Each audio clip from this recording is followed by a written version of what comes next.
Watch out for the... Hazel tried to warn him, but it was already too late. The man in the impeccable suit bumped into her stall table exactly as she turned around with a jar of homemade caramel spread in her hands. The glass slipped from her fingers as if it had a life of its own, drew a perfect arc in the sunny morning air, and found its destiny on the stranger's immaculate white shirt. Oh my goodness! Hazel's eyes widened, her hands flying to cover her mouth. I'm so sorry. It was an accident, I swear. The silence that fell over the Harmony Creek Farmers Market was almost palpable. Eleanor, from the vegetable stall, stopped arranging tomatoes to watch the scene. Walter dropped the bananas he was weighing. Even the children playing between the stalls grew quiet, as if sensing that something important had just happened. Everett Sterling looked down, seeing the caramel spread drip down his Italian linen shirt, also staining his suit pants, which cost more than many families there spent in an entire month. He should have been furious. He should have yelled, complained, demanded compensation. That's what he always did when things didn't go as planned in his perfectly controlled world. But he couldn't.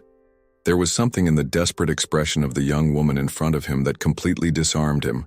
Her brown eyes gleamed with unshed tears, her cheeks flushed with shame, and she had already pulled a cloth from her waist, frantically trying to clean up the mess she had made. Please let me clean this, Hazel insisted, wiping the cloth over his shirt with hurried movements. I have money saved. I can pay for the dry cleaning or buy a new shirt or... Stop, Everett said softly, gently holding her hand to interrupt her desperate cleaning. It's fine. Hazel froze, surprised. She expected shouts, complaints, maybe even a threat of a lawsuit. She didn't expect that calm and amused voice. What do you mean it's fine? She asked, still holding the sauce-soaked cloth. I just ruined your clothes. Everett let out a low laugh, and it was as if the sound brought the market back to life. People started moving again, talking, but many still cast curious glances in their direction. You know, he said, looking at the stains on his shirt. It's been years since something so spontaneous happened to me. I think I even needed it. Hazel stared at him suspiciously, trying to understand if he was being sincere or just polite. She had grown up in that small town, where she knew practically every face, every story. This man was a complete mystery. Too well dressed for Harmony Creek, he spoke with a different accent, and his hands were soft, like someone who never had to do hard labor. You're not from around here, are you? She asked, finally dropping the cloth and crossing her arms. No, Everett confirmed, still smiling. I'm just passing through. I came to sort out some family matters. And you decided to stop at my stall to cause trouble, Hazel murmured, but there was a trace of humor in her voice. Actually, I came to buy caramel spread. I heard yours is the best in the region. Hazel's expression instantly brightened. Her pride in her own work always spoke louder than any shyness. Oh, that's true, she said, straightening her shoulders. I make it with my Grandma May's recipe. Fresh milk from Silas's farm, granulated sugar, and lots of love. It's different from those industrial sweets they sell in the big city. Everett watched her face transform as she talked about the sweets. The shame had vanished, replaced by a genuine passion that shone in her eyes. There was something magnetic about that authenticity, so different from the polished and calculating people in his social circle in New York City. So, he said, taking his wallet from the inner pocket of his stained jacket, I need to take a jar, or two, to make up for the trouble you caused me. Hazel laughed, grabbing 2 large jars from the shelf behind her. Now you're exaggerating.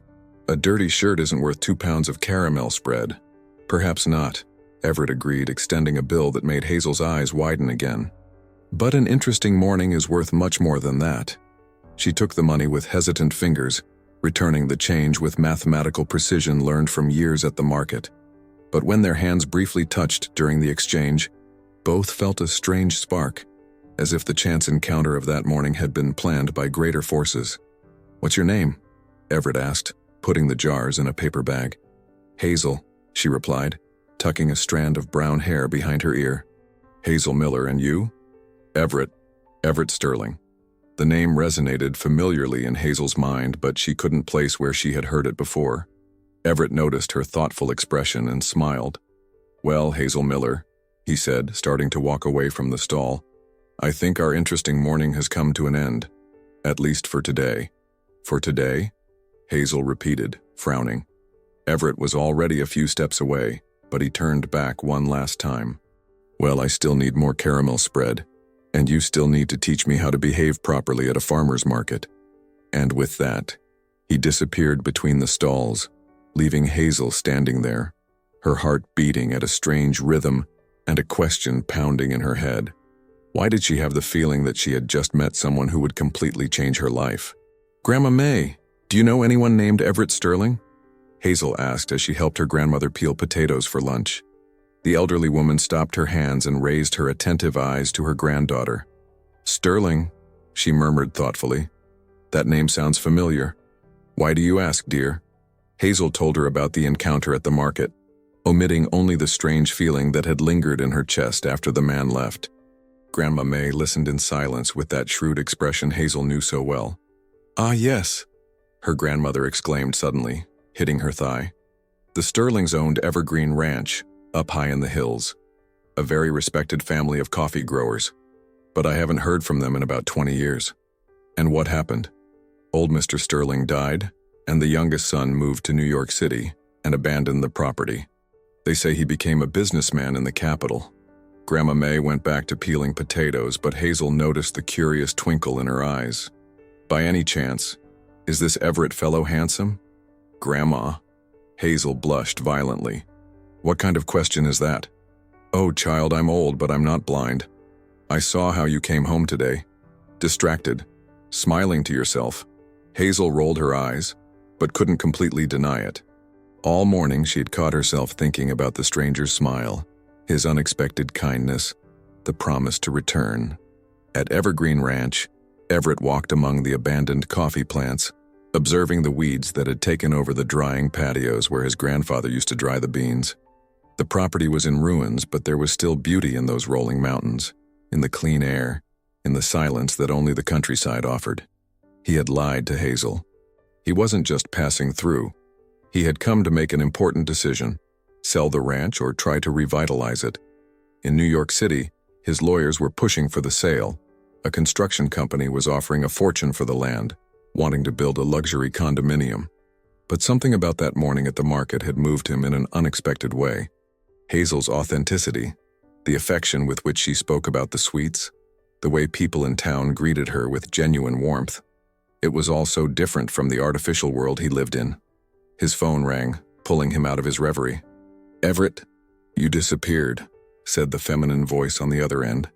"You canceled dinner last night without explanation." "Hi, Vanessa," he sighed, recognizing the voice of the businesswoman with whom he had maintained a complicated relationship for months. "I needed to resolve some family matters." "Family matters?" Vanessa Stone sounded skeptical. "I didn't know you still had family." "It's complicated." Everett looked at the abandoned ranch house. "I'm at my grandfather's property, in Vermont." "In that remote place?" She laughed. "Everett, you can't be serious. We have the new unit launch next week." "I know, I'll be back in a few days." "A few days?" Vanessa's voice sharpened. "What about the meeting with the Japanese investors?" Everett closed his eyes. He had built an empire of upscale coffee shops, but suddenly all that seemed empty, compared to the genuine smile of a small-town sweetmaker. "Vanessa, I need to hang up. The connection is bad here."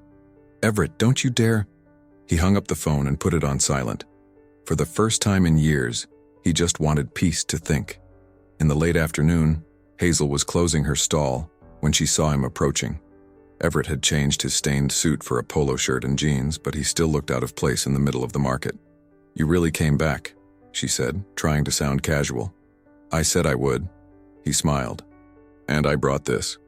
He handed her a brown envelope. "What is it?" "Open it." Hazel obeyed and found a new white shirt still with the tag. "Everett, I can't accept this. It must have cost a fortune." "It cost nothing compared to your caramel spread," he joked. "By the way, I ate both jars. Your grandma really knew how to make special recipes." "How do you know it was my grandma's recipe?" "Because you said so yesterday." "I listen when people talk about what they love." Hazel felt her heart race again. There was something in the way he looked at her, as if she were the only important person in the world at that moment. Would you "Would you like to get a coffee?" she asked impulsively. "I know a place nearby." Everett smiled, and Hazel realized it was the first time she had seen him truly smile. "I'd love to." As they walked through the cobblestone streets of Harmony Creek, neither of them noticed the black car following them discreetly, nor the elegant woman behind the wheel, observing their every move with cold, calculating eyes. Vanessa had decided to personally find out what was keeping Everett away from New York City. Martha's coffee shop was on a cozy corner, with iron tables on the sidewalk and the aroma of cinnamon rolls wafting from the door. Hazel chose a table under the shade of an apple tree, watching Everett examine the place with genuine interest. "It's quite different from the coffee shops in New York City, I imagine," she said, pouring the coffee Martha had brought on an aluminum tray. "Completely different," he agreed, tasting the drink. "And much better." Hazel laughed, thinking he was just being polite. "You don't have to lie. I know you must be used to more sophisticated places." "Hazel," Everett looked at her seriously, "can I tell you something? I own a chain of coffee shops in New York City. 12 locations with incredibly expensive Italian machines, baristas trained in Europe, imported beans. And yet, I've never had coffee as delicious as this." She almost dropped the cup. "Seriously? You own coffee shops?" "I do. And they're a success, at least financially," he sighed. "But do you know what I discovered earlier today walking on my grandfather's ranch? I completely forgot what real coffee tastes like. Coffee made with care, not with efficiency." Hazel was silent for a moment, processing the information. Now she understood where that air of authority came from, the expensive clothes, the ease with which he paid for the sweets without haggling. "And why are you here?" she asked softly. "In Harmony Creek, I mean." Everett hesitated. He wasn't used to sharing his uncertainties with strangers, but there was something about Hazel that made him want to be honest. "I'm thinking of selling the ranch. Or rather, I was thinking. Now I'm not so sure." "Why did you change your mind?" "Because of yesterday," he said simply. "Because of the caramel spread, your laugh, the way people greet you on the street. It's been a long time since I've seen anything so real." Hazel's heart pounded. There was a vulnerability in Everett that she didn't expect to find. As if behind that successful man existed someone lost, looking for a place where he could just be himself. "Can I show you the ranch?" he asked suddenly. "I'd like to hear your opinion." "My opinion?" Hazel laughed nervously. "Everett, I've never left Harmony Creek. What do I know about ranches? You know about roots, about tradition, about things that have soul." His words touched her deeply. No one had ever described her world that way, as if her simple life had special value. "All right," she agreed, "but only if you let me bring some sweets for the tour. I have some fudge brownies that your grandma would have loved." "My grandma died when I was a child." Everett smiled sadly. "But I'm sure she would have loved you." They finished their coffee talking about the town, about Hazel's plans to expand the types of sweets she sold, about Everett's childhood memories on the ranch. The connection between them grew naturally, as if they were old friends reuniting. When they got up to leave, Martha approached the table. "Hazel, dear, there's an elegant lady in that black car asking about you two," she whispered discreetly. "She said she's a friend of the gentleman, but I found her manner a bit strange." Hazel and Everett looked in the indicated direction. A black car with tinted windows was parked across the street. Everett frowned, recognizing the model. "We should go," he said, putting money on the table in a hurry. "I'll pick you up tomorrow morning to go to the ranch?" "Sure," Hazel agreed, noticing his sudden tension. "But is everything all right?" "Yes, it is," he forced a smile. "Just some work complications following me here." They said goodbye at the coffee shop door, but Hazel watched him walk towards the hotel. The black car remained parked for a few more minutes before silently driving away. That night, while helping her grandmother prepare sweets for the next day, Hazel couldn't stop thinking about Everett. She had discovered that he was much more complicated than she had imagined, but also much more interesting. "Grandma, what would you do if you had to choose between a safe life and an adventure?" she asked, kneading the dough for the pecan pralines. Grandma May stopped stirring the caramel spread and looked at her granddaughter attentively. "It depends, dear. Is the adventure worth it?" Hazel thought about Everett's vulnerable smile, the way he talked about real things, the feeling that she had found someone who truly saw her, I think so, Grandma. I think it is. The dirt road that led to Evergreen Ranch wound through rolling hills covered in forest and abandoned plantations. Hazel held a basket with fudge brownies and pecan pralines on her lap, watching the landscape through Everett's car window. "Here it is," he said, stopping in front of a rusty iron gate. The property stretched as far as the eye could see. The main house, a 2-story colonial building, was overgrown with weeds, but still maintained the dignity of better times. The coffee drying patios, once arranged in perfect rows, were now a tangle of wild vegetation. "My goodness," Hazel murmured, getting out of the car. "It's immense." 300 acres, Everett confirmed, walking beside her. "My great-grandfather bought this land in 1920. In the golden age of coffee, it employed more than 50 people." They climbed the porch steps, where rocking chairs rotted under the weight of years. Everett opened the front door, and Hazel entered a spacious room with high ceilings and enormous windows that framed the landscape like paintings. "Imagine how beautiful it must have been here," she said, touching a solid wood table covered in dust. "Full of life, with children running, the smell of coffee drying on the patio." Everett watched her walk through the room, imagining what that place was like in his grandfather's time. Hazel had a gift for seeing beauty where others saw only ruin. "Come, I want to show you something," he said, guiding her up the stairs. On the second floor, he opened the door to a bedroom that overlooked the back of the house. The view was stunning. Miles of rolling mountains faded into the horizon, dotted here and there by other farms and small towns. "This was my grandfather's room," Everett explained. "He said he wanted to wake up every day seeing this view to remember what he was working to preserve." Hazel approached the window, moved, and it worked. Even abandoned, you can still feel the love he had for this place. They went down to the kitchen, where Hazel arranged the sweets on a ceramic platter she found in a cupboard. The kitchen had an old wood-burning stove and a large, dark wood table, perfect for gathering an entire family. "Tell me about him," Hazel asked, serving the fudge brownies. "About your grandfather." Everett picked up a sweet, lost in memories. "He was a simple but wise man. He used to say that the land doesn't belong to us, we just take care of it for a while. When my father decided to move to New York City to expand the business, Grandpa was devastated. He died 2 years later, I think, from sadness. And you? Why did you never want to continue his work?" "Because I was raised to be a businessman, not a rancher," Everett sighed. "My father wanted me to conquer the business world, and I did. But now, being here, it's as if I finally understand what Grandpa was trying to teach me." Hazel bit her lip, hesitant before asking the next question.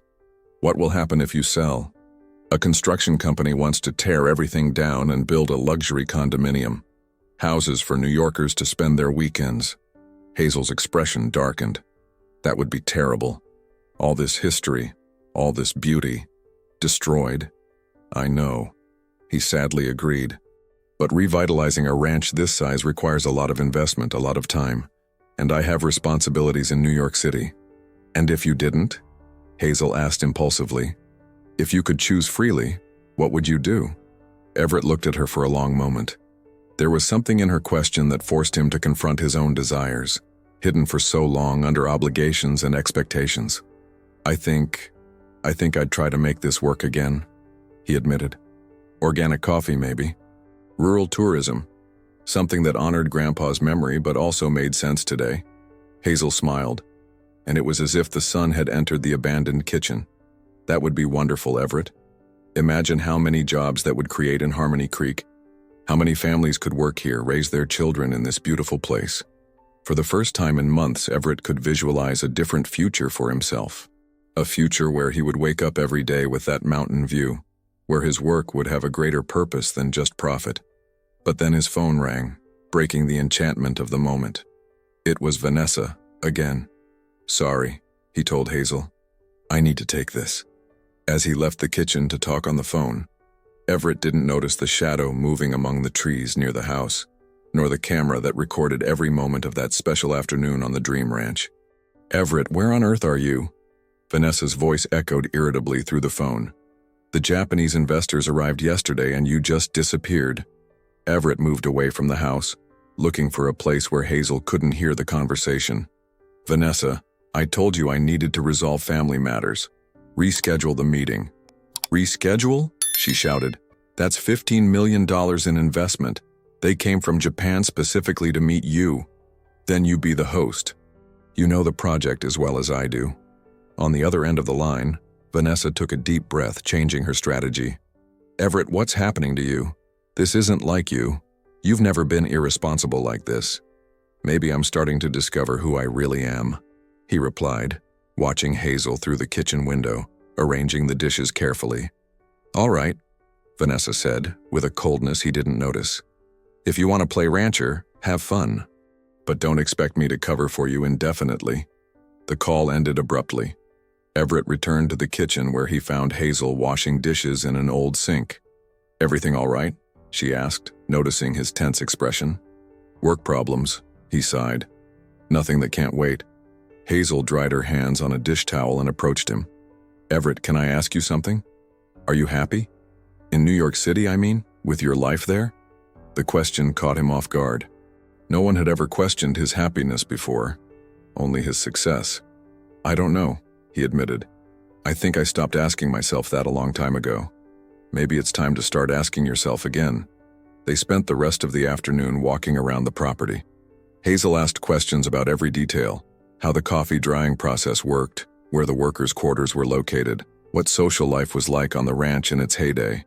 Everett was surprised to remember stories he thought he had forgotten. When they returned to town in the late afternoon, both were in contemplative silence. Hazel felt she had witnessed something important that day, as if she had seen Everett reconnect with a lost part of his identity. At the market the next day, Hazel was arranging the sweets when Eleanor approached with a worried expression. "Hazel, dear, I need to tell you something. Last night, a very elegant woman showed up here at the market asking questions about you." "Questions? What kind of questions?" "She wanted to know if you have a health department permit, if you pay taxes correctly, those kinds of things. She said she was from a merchants association, but I found it strange. I've never seen her around here." Hazel's heart raced. She had always been very careful with documentation, but the concern in Eleanor's voice made her uneasy. "Did she describe what she looked like?" "Blonde, well-dressed, driving an expensive black car, spoke with a big city accent." Hazel swallowed hard. The description matched the woman Martha had mentioned at the coffee shop. During the morning, Hazel couldn't concentrate on sales. Every customer who approached made her nervous, wondering if it was another disguised investigator. When Everett appeared late in the morning, she felt relieved and apprehensive at the same time. "Good morning," he said, buying a jar of pecan pralines. "How was your morning?" "Everett, can I ask you a direct question?" Hazel took a deep breath. "Are you being honest with me? About why you're here? About your situation?" He paused, surprised by her seriousness. "Why do you ask?" "Because there's a mysterious woman asking questions about me in town, and I have a feeling it has to do with you." Everett felt his stomach clench. He knew Vanessa well enough to know she was capable of investigating his life when she felt threatened. "Hazel, it's complicated," he began. "Then uncomplicate it," she said firmly. "If we're going to be friends, I need to know the truth. All of it." Everett looked into Hazel's determined eyes and realized he had reached a point of no return. Either he told her everything and risked losing her, or he continued lying and would lose her anyway. "There's a woman in New York City," he said finally. "Vanessa. She's not my girlfriend, but we have a complicated relationship, and she didn't like me being here at all." Hazel felt as if she had been punched in the stomach. There was something between them, she was sure, but maybe she had been mistaken about his intentions. "I see," she said, trying to keep her voice steady. "And why didn't you tell me this before?" "Because with you, I feel different. Free. And I didn't want anything from my world in New York City to contaminate that." Hazel lowered her eyes, trying to process the information. When she looked at him again, there was a mixture of disappointment and understanding on her face. "Everett, I need to think about all of this." He nodded, knowing he had hurt her trust. "Of course. But Hazel, please believe that my feelings for you are real." She didn't answer. She just watched him walk away between the market stalls, her heart heavy and 1,000 questions pounding in her head. Vanessa Stone hung up the phone with a cold smile. The private detective had just sent the report on Hazel. A simple small-town sweet maker. No higher education, no assets. Perfect. She called Charles, her lawyer. I got the information about the Harmony Creek market, he said. Most of the vendors operate without adequate health permits. It would be easy to get an injunction. And about the land next to the market? It belongs to an indebted rancher. He'd accept any offer. Vanessa smiled. Buy the land. And Charles? I want legal reasons to question the market's operation. In Harmony Creek, Hazel spent the night awake preparing sweets. Work always calmed her, but that night even that didn't work. Dear, you'll burn the caramel spread stirring it with that much anger, Grandma May observed. I'm not angry, Grandma. I'm disappointed. With the young man? Hazel sighed. He wasn't completely honest. He has a woman in New York City who clearly didn't like him being here. And that means he can't like you? It means I don't know what to believe anymore. Hazel turned to her grandmother. Grandma, I've never felt like this about anyone. And now I've found out that maybe I'm just a distraction. Grandma May hugged her granddaughter. Hazel, have you ever thought that maybe he's also confused? That meeting you affected him as much as it affected you? How can I know? By giving him a chance to explain. And by observing his actions, not his words. The next morning, Hazel arrived at the market determined to focus on work. But she had barely finished setting up her stall when a man in a suit approached, accompanied by a city hall official. Good morning, I'm a health inspector. He showed his identification. We received a complaint about irregularities at this market. Hazel's heart pounded. What irregularities? I need to see your health license, certificate of origin, proof of food handling course completion. Hazel felt her legs go weak. She had some documents, but not all. I have some, but not all. It was never required. Legislation has changed, the inspector said coldly. We need to comply with state regulations. Other inspectors spread throughout the market. Eleanor cried because she didn't have a certificate for vegetables. Walter didn't know where to get a license for fruits. 15 days to regularize, the inspector announced. Otherwise, closure. When the inspectors left, the market was in a panic. Hazel looked at the frightened faces of her friends who had worked there for decades, and a cold certainty formed. This was no coincidence. That's when she saw Everett approaching, concerned. He had witnessed the inspection. Hazel, what was all that commotion? She looked at him with pain and suspicion. You don't know? Her voice trembled. A surprise inspection, an anonymous complaint, 15 days for documents we didn't even know existed. Everett frowned. Hazel, you can't think that I… No, wait, Everett, Walter interrupted her. We need all the help we can get. I know lawyers specializing in health regulations, Everett said. I can pay for consultations, necessary documents. Why would you do that? Eleanor asked directly.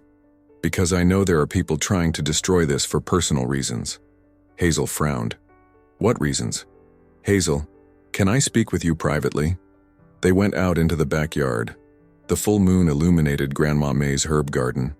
Vanessa is behind this, Everett said bluntly. Who is Vanessa anyway? Hazel crossed her arms. And don't give me half-truths. Vanessa Stone. A businesswoman, a partner in some ventures. We had a relationship in the past, but it was never serious. He ran a hand through his hair. She's possessive, controlling. She doesn't accept losing control over people. And what do I have to do with this? Everything. Everett looked at her. Hazel, ever since I met you, my life has changed. I started questioning everything. Values, goals, what really matters. And Vanessa noticed. Hazel felt her heart race but fought against the emotion. So I'm a threat to her plans. You showed me that there's a different way to live, more authentic, connected with what matters. Everett, how can I trust you? How do I know that tomorrow you won't go back to New York City and forget Harmony Creek? Grandma May appeared at the door. Hazel, you need to see this. They returned to the living room where a young man was looking at his phone with a serious expression. Aunt Hazel, I found something strange, Charlie said, showing the screen with trembling hands. A New York City company bought the land next to the market last week, Stone and Associates. Hazel and Everett exchanged glances. Stone, Hazel murmured. Vanessa's last name. It can't be a coincidence. Everett took the phone. She's planning something bigger than the inspection. Walter stood up, indignant. Someone from outside bought land to hurt our market? It seems so, Hazel confirmed, feeling anger and determination grow. But now that we know who the enemy is, we can defend ourselves. She looked around, seeing the determined faces of her friends. Then she looked at Everett. All right, we'll accept your help. But with one condition, you'll have to choose whose side you're on. You can't sit on the fence when your acquaintance is trying to destroy our community. Everett didn't hesitate. I choose you all. I choose you, Hazel. For the first time since the inspection, Hazel allowed a small smile. The war was declared, but now she knew she wouldn't fight alone. The next 3 days were a whirlwind. Everett kept his promise, bringing lawyers from Burlington who helped the vendors with their documentation. Hazel coordinated everything with impressive efficiency, becoming a natural leader who inspired confidence. Hazel, we got the permits for half the vendors, Everett reported, entering Grandma May's kitchen where she was preparing treats for the volunteers. What about the food handling courses? She asked without taking her eyes off the cinnamon roll dough. Scheduled for next week. The instructor will come right here to Harmony Creek. Hazel smiled and Everett felt his heart clench. In the past few days, working side by side, their connection had deepened. He saw her strength, her dedication, her genuine love for the community, and he was beginning to understand that this was the life he had always sought without knowing it. Everett, she said softly, thank you for everything. I know it wasn't easy to go against your own interests. My interests have changed, he replied, approaching her. Now they're all here. The moment was interrupted by the agitated entrance of Charlie, Walter's grandson. Aunt Hazel, there's something online you need to see, he said, extending his phone with trembling hands. Hazel took the device and felt her blood run cold. It was a video of Everett at an elegant party, intimately embracing a dazzling blonde woman. The images showed kisses, complicit smiles, clear gestures of intimacy. It's on Facebook, Instagram, everywhere, Charlie explained nervously. Someone is spreading it with the caption, businessman Everett Sterling and his fiancée Vanessa Stone at an intimate party last month. Hazel looked at Everett, who had turned completely pale. Hazel, I can explain. Fiancé? She asked, her voice strangled. Are you engaged? No, Everett denied desperately. That video is old, from before I came to Harmony Creek. Vanessa must have. Last month, Everett. Hazel showed him the screen. The caption says last month. You were here 3 weeks ago. It's a lie. He tried to grab the phone, but Hazel pulled away. Tears began to stream down her face, mixing with the flour on her hands. You made a fool of me, she whispered. All this time talking about choices, about changes, and you had a fiancé in New York City. Hazel, please listen to me. No, she shook her head violently. No more lies. No more making me believe that you... Her voice broke. Grandma May, who had witnessed everything from the doorway, approached and hugged her granddaughter. I think you'd better leave, the elderly woman told Everett, her voice firm but not aggressive. Grandma May, please let me explain. This video was manipulated, the date is false. Everett. Hazel turned, wiping her tears with the back of her hand. You might even be telling the truth about the video. But the truth is, you were never completely honest with me. There were always secrets. There was always this Vanessa in the middle. Hazel, go, she pleaded, her voice tired. Go back to your real life in New York City. This here was just an interlude, wasn't it? Everett felt as if he had been punched in the gut. He saw the pain in Hazel's eyes, saw how his words hurt her, but he didn't know how to undo the damage. It wasn't an interlude, he said softly. It was the first time I truly felt alive. But Hazel had already turned her back, obsessively concentrating on the dough she was kneading with unnecessary force. Everett left the kitchen and the house, feeling that he had lost much more than Hazel's love. He had lost the chance for an entire different life, more authentic, more his own. Outside, standing on the cobblestone street, he called Vanessa. She answered on the first ring. Admiring your handiwork? He asked coldly. I don't know what you're talking about, she replied, but there was triumph in her voice. The video, Vanessa. You got what you wanted. Everett, darling, I just showed that little country girl the truth. You never belonged there. Come home. Come back to where you truly belong. You have no idea what you just destroyed, he said, hanging up the phone. That night, as he packed his bags at the hotel, Everett made a decision that would change everything. He would not return to New York City as the man he was when he arrived. The war against Vanessa was just beginning. A week after Everett's departure, Hazel tried to maintain normalcy, but everyone in Harmony Creek noticed her sadness. She smiled less, spoke less, and obsessively focused on the work of saving the market. "Hazel, you need to rest," Grandma May insisted, seeing her granddaughter come home after 10 at night. "It's been a week since you've barely slept." "I can't rest, Grandma. Tomorrow the documentation deadline expires and we still have 3 vendors without permits." "Dear, you're killing yourself over that young man." Hazel stopped in the middle of the kitchen, tears finally overflowing. "It's not just because of him, Grandma. It's because of everything. I truly believe that I had found something special, and now I've discovered I was wrong about everything." Grandma May hugged her granddaughter tenderly. "Sometimes appearances are deceiving, Hazel. And sometimes people make mistakes, but that doesn't mean the feelings weren't true. It doesn't matter anymore." Hazel wiped her eyes. "He went back to his life, and I need to take care of ours." The next day, the market operated normally for the first time since the inspection. All the vendors had obtained the necessary documentation, largely thanks to the lawyers Everett had brought. But the victory was short-lived. Mid-morning, a team of surveyors arrived at the land next to the market and began taking measurements. Soon after, trucks brought machines and construction materials. "What are you going to build there?" Walter asked the construction foreman. "A shopping center," the man replied dryly. "There will be parking right where you are." Hazel felt the ground collapse beneath her feet. Vanessa didn't just want to hurt the market. She wanted to eliminate it completely. "They can't do that," Eleanor protested. "The market has been here for 50 years. "Yes, they can," confirmed the lawyer Everett had left to help them. "The land is private and has all the necessary permits. There's no legal impediment." That afternoon, Hazel called an emergency meeting in the town square. Not just the vendors came, the entire town mobilized.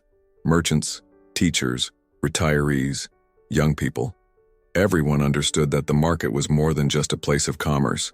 It was the cultural heart of Harmony Creek. "Folks," Hazel climbed the church steps to speak. "We know that an outside company is trying to shut down our market. We cannot let that happen." "But what can we do?" asked Mrs. Davidson from the bakery. "They have money, lawyers." "We have something they don't," Hazel replied, her voice gaining strength. "We have history. We have community. We have right on our side."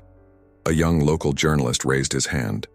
"Hazel, if we can get proof that this company is acting in bad faith, I can publish it in the regional press, create public opinion pressure. And I know people in the Burlington City Hall," added the school teacher. "I can try to question the permits." Hazel felt a warmth in her chest. Her community would not give up without a fight. "Then let's organize," she declared. "Let's show this Stone and Associates that Harmony Creek doesn't give up easily." A shout of approval echoed through the square, and for the first time since Everett left, Hazel truly smiled. But on Monday, things got even more complicated. Charles, Vanessa's lawyer, personally appeared in town with a court summons. The market was being sued for unfair competition with the future shopping center. "This is ridiculous," Hazel protested. "How can a market unfairly compete with something that doesn't even exist yet?" "The shopping center already has signed contracts with tenants," Charles explained coldly. "The proximity of the market could harm their businesses. It's a legitimate commercial issue." Hazel looked at the document in her hands, feeling small before the legal machine Vanessa had set in motion. Just then her cell phone rang. It was an unknown number. "Hello? Hazel, it's me. Everett." Her heart pounded, but her voice came out firm. "What do you want?" "I know about the shopping center, about the lawsuit." "Hazel, I can help. I have information about Vanessa that—" "I don't want your help," she interrupted him. "You've done enough. Hazel, please listen to me. I found out things about how she got the permits, about bribery." "Everett, stop. I'm not falling for that again." But before hanging up, she heard something in his voice that made her hesitate. It wasn't the confident tone of the businessman.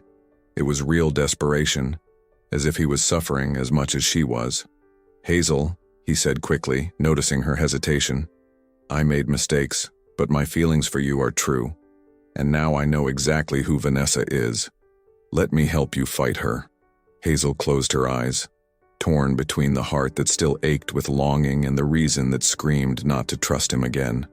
I need to think," she said finally, and hung up. She looked around the market she loved, saw the friends who depended on her, and a certainty grew in her chest. With or without Everett, she would fight to the end. Hazel's decision came in the early hours, after an entire sleepless night. She called Everett at 6 in the morning. "What information do you have?" she asked directly without greetings. "Hazel, thank you for giving me this chance." His voice carried relief. "I have documents that prove Vanessa bribed city officials to expedite the shopping center permits." "How did you get that?" "Charles, my accountant, was being blackmailed by her. When he found out I was helping you, he contacted me. He has audios, emails, transfer receipts." Hazel felt a glimmer of hope. Would that be enough to stop the construction? More than that. It would be enough to annul everything and also prosecute her for corruption. "Where are you?" "At the hotel in Harmony Creek. I never left." Hazel was silent, processing the information. He had stayed in town all that week, even after she had asked him to leave. "Hazel?" he called, concerned by the silence. "Meet me at the ranch in an hour," she said. "And Everett? Bring the evidence." Evergreen Ranch was even more beautiful in the golden morning light. Hazel arrived first and waited on the porch, watching the view Everett loved so much. When she saw him approach, she noticed he looked different, thinner, with deep dark circles under his eyes, wrinkled clothes. "Are you okay?" she asked instinctively. "I haven't slept properly since I left your house," he admitted, climbing the steps. "Hazel, before I show you the evidence, I need to talk about the video." "Everett, please. You deserve to know the complete truth." He opened his laptop and showed a technical analysis of the video. "I hired a company specializing in digital forensics. The video is real, but the date was altered.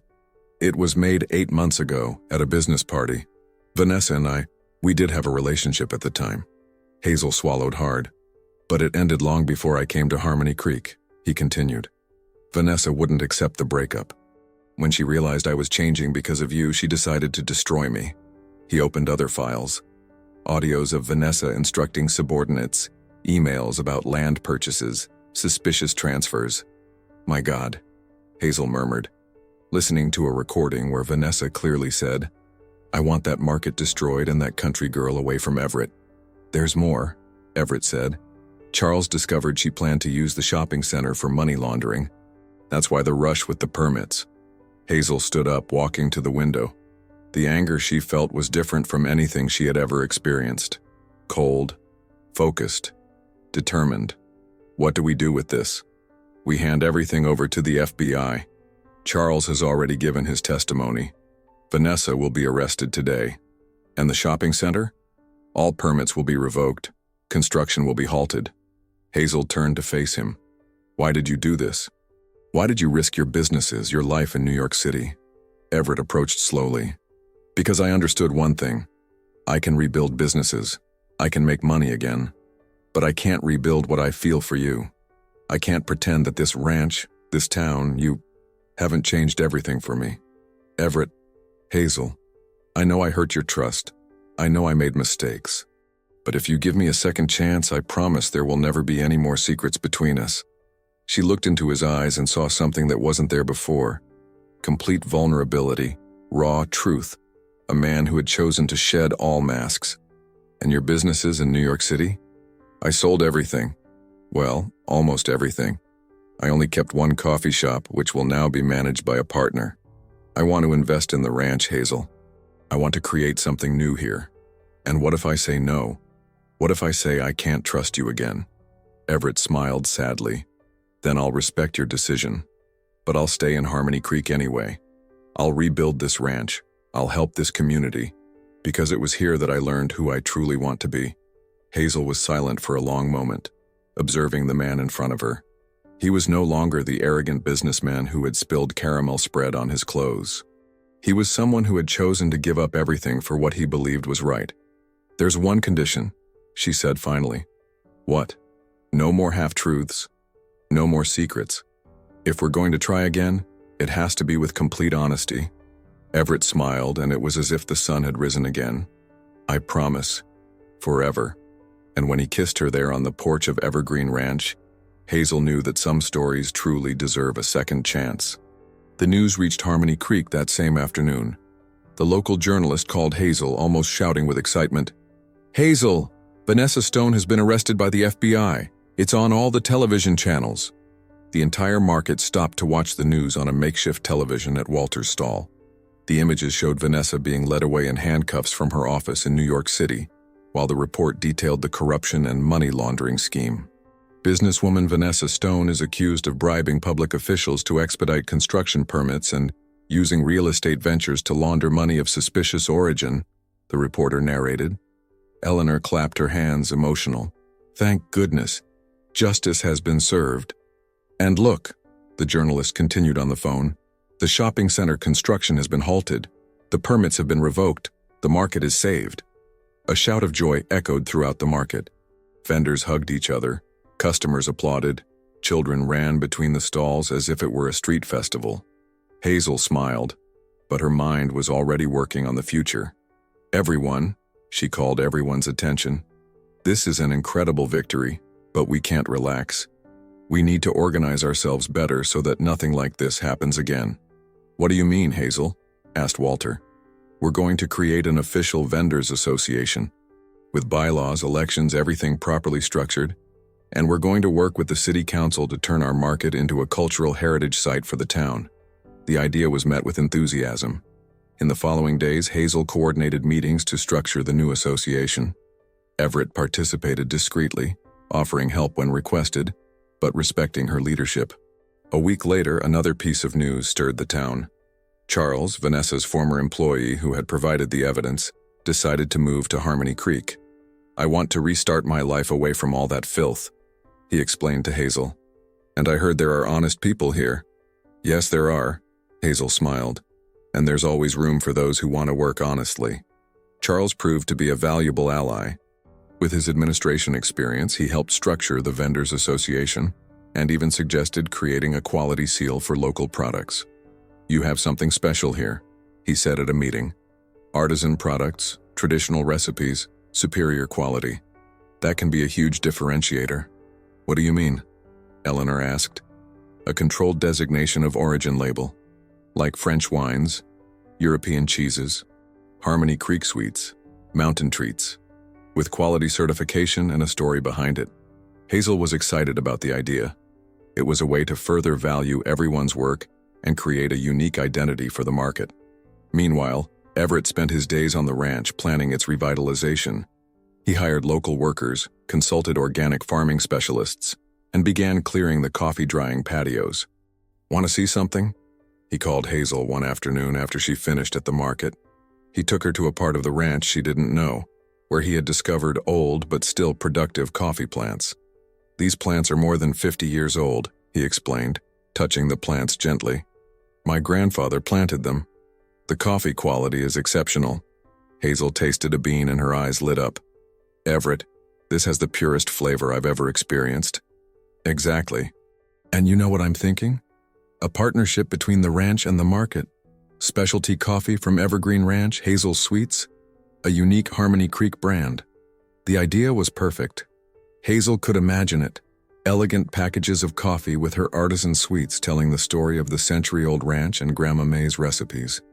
That would be wonderful, she agreed. But are you sure you want to partner with me? I'm not a businesswoman, Everett. I'm just a sweet maker. He stopped walking and looked at her seriously. Hazel, you are the smartest woman I know. You organized an entire community to fight for their rights. You created solutions that no MBA teaches. You're not just anything. You are extraordinary. His words touched her deeply. For the first time, Hazel began to see herself through his eyes, not as a simple small-town sweet maker, but as a leader, an entrepreneur, someone capable of great achievements. All right, she said, extending her hand. Let's be partners. When they shook hands, sealing the partnership, both knew they were sealing much more than a business agreement. They were building together the future they had dreamed of. 3 months after their wedding, the transformation of Harmony Creek was visible to any visitor. The market had become a mandatory stop for tourists traveling through the region, attracted by the fame of mountain artisan sweets and evergreen ranch century coffee. Hazel was in the ranch kitchen, now equipped with an industrial stove and all necessary health permits, supervising the production of the first batch of sweets to be sent to Burlington. "Aunt Hazel, another order has arrived." Charlie ran in, waving a piece of paper. "A gourmet shop in New York City wants 50 jars of caramel spread and 100 boxes of fudge brownies." Hazel smiled, wiping her hands on her apron. Demand had grown so much that she needed to hire 5 women from town to help with production. "Eleanor will be happy," she said. "It's more work for the girls." The kitchen door opened and Everett entered, sweaty and smiling, returning from the coffee fields. "The first harvest is almost ready," he announced. "The agronomist said the quality is exceptional. We'll have enough coffee to supply our own roasting facility." "And the orders from New York City coffee shops?" "Growing every week. My former partner said he's never sold so much specialty coffee." Hazel approached the window, observing the activity on the ranch. Local workers tended the coffee plants, trucks transported products, tourists took guided tours. Evergreen Ranch had come back to life. "Everett, sometimes I can't believe all of this is real." He approached, hugging her from behind. "It's real, and it's just the beginning." That afternoon they went down to town for the monthly meeting of the Vendors Association. The small initial group had grown. Now it included rural producers from across the region, artisans, and even some local restaurants. "Everyone," Hazel addressed those present, "I have important news.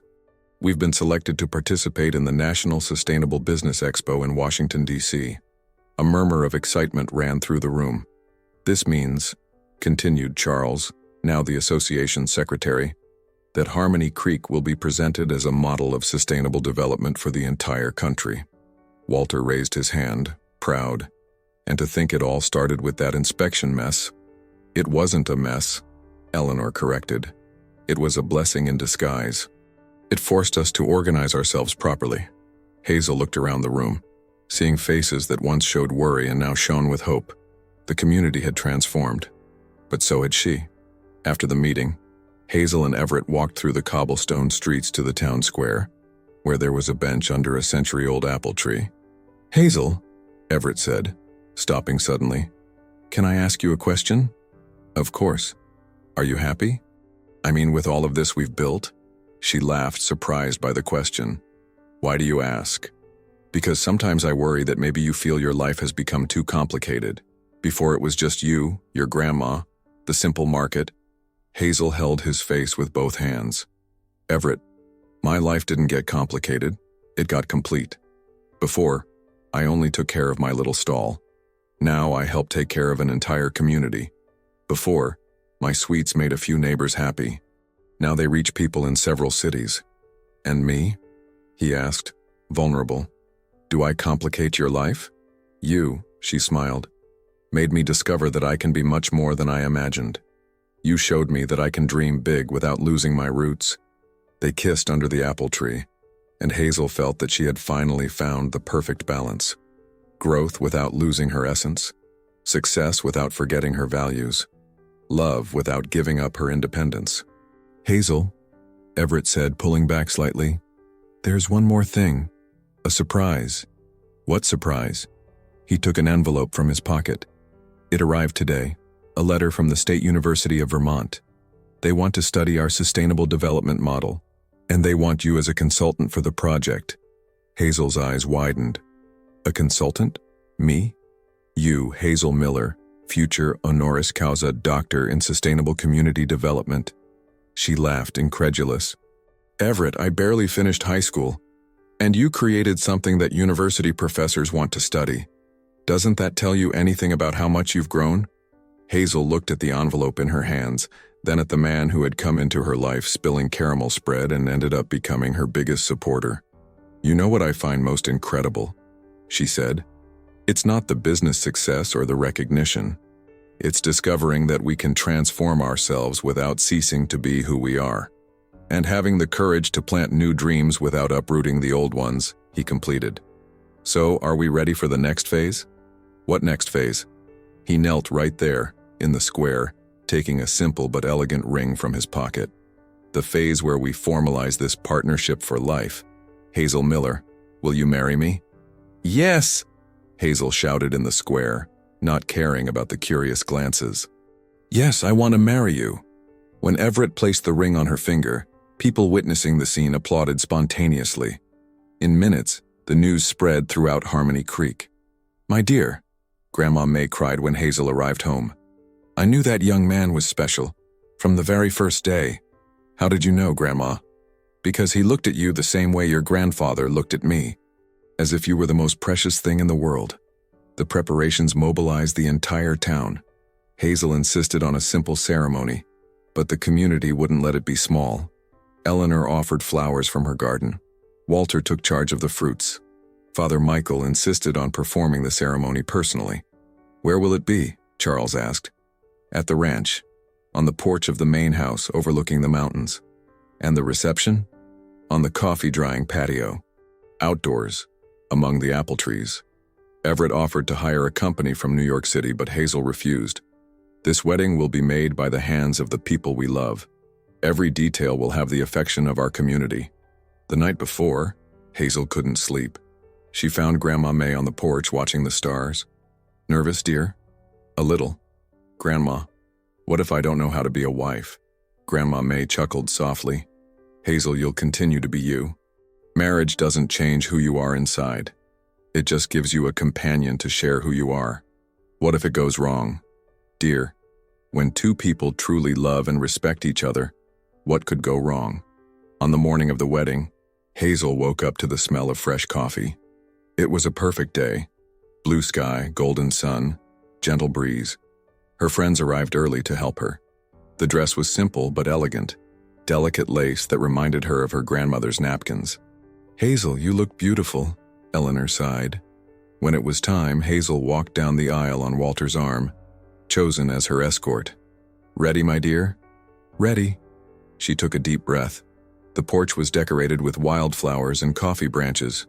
All of Harmony Creek was there, from the mayor to Mrs. Thompson, 90 years old. When Hazel appeared, a murmur of admiration went through the guests. But she only had eyes for Everett, who waited for her with a radiant smile. My God, he murmured, you're perfect. The ceremony was emotional. Father Michael spoke about true love, about roots and growth. Everett, Hazel said in her vows, you taught me that I can fly high without losing my footing. I promise to be your companion in all adventures. Hazel, Everett held her hands. You brought me back home. I promise to honor your roots and love you exactly as you are. The kiss was accompanied by applause that echoed through the mountains.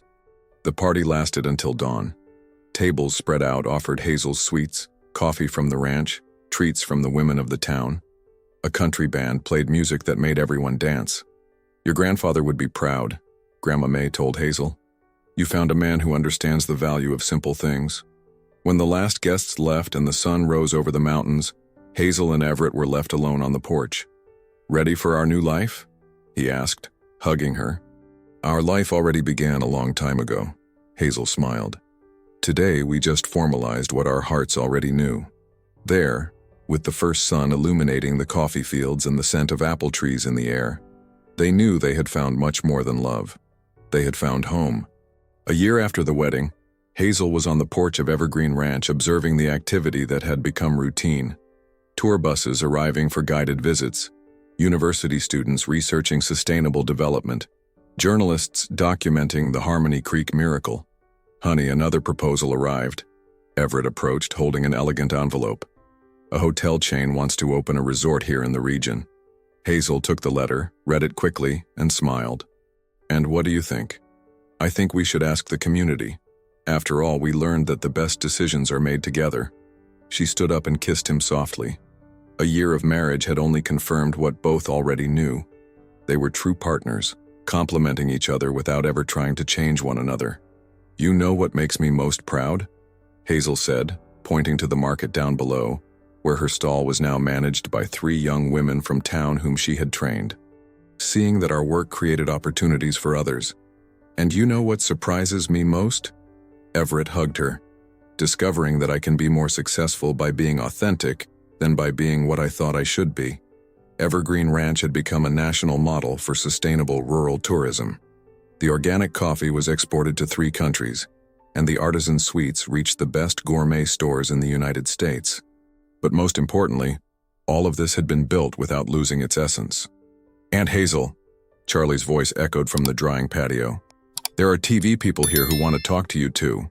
Hazel and Everett went down to meet a team from national TV, who were doing a report on social entrepreneurship. "Ms. Miller," the reporter approached, "how would you define the secret to Harmony Creek's success?" Hazel thought for a moment, looking around. She saw Eleanor teaching a tourist how to choose vegetables, Walter explaining to a child how fruits grew, Charles coordinating a group of students. "I don't think it's a secret," she replied. "It's about remembering that businesses are made by people, for people. When you put profit second and the community's well-being first, everyone wins." "And you, Everett?" The reporter turned to him. "What has changed in your life?" "I learned that there's a difference between having success and being successful." He smiled. "Having success is about numbers, goals, competition. Being successful is about positive impact, true relationships, purpose." After the interview, Hazel returned to her favorite part of the routine, lunch with Grandma May, now living on the ranch in a small house Everett had built especially for her. "Grandma, sometimes I still can't believe everything that's happened. And I never doubted it." Grandma May smiled, serving the chicken pot pie. "Since you were little, you had a gift for bringing people together, for making everyone feel special.